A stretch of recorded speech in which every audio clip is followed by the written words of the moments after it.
This is the day! Dubai, here I come! Linggo pa nga lang ng hapon ay bumiyahe na ako papuntang Pasay kasi gusto ko na maaga ako makarating sa airport kinabukasan. Sa mga oras na yan, parang blanco ang buong pagkatao ko. As in, di pa nagsisink in sa akin lahat ng nangyayari. Hinatid nga ako dyan ng daddy at ng mga kapatid ko.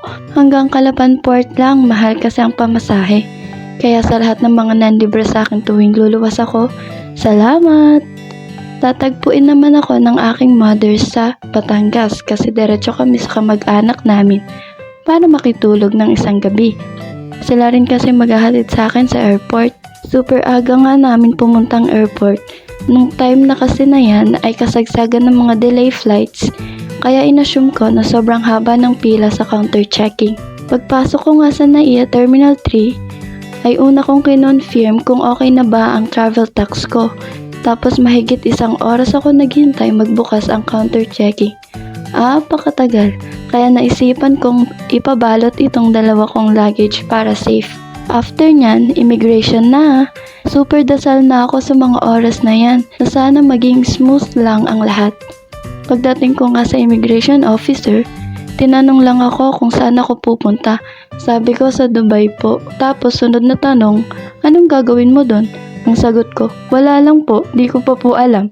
Sus ko mga ante, nagpractice pa ako tapos ganun lang pala may isasagot ka sa officer. Pagtapos nun, hiningan lang ako ng iba pang documents tapos nag-stamp na siya sa passport ko. E di ayun, kalmado na ang ante nyo.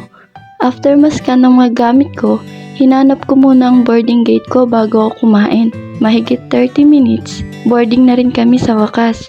Di nga pala direct flight to, bali may layover akong 5 hours sa Guangzhou. Kumain lang ulit ako at namahinga ng 5 oras pagdating doon. Struggle pa nga ng pagbili ng pagkain kasi di sila marunong mag-English. After 5 hours, biyahe na ulit. Ito na naman tayo sa napakaraming turbulence.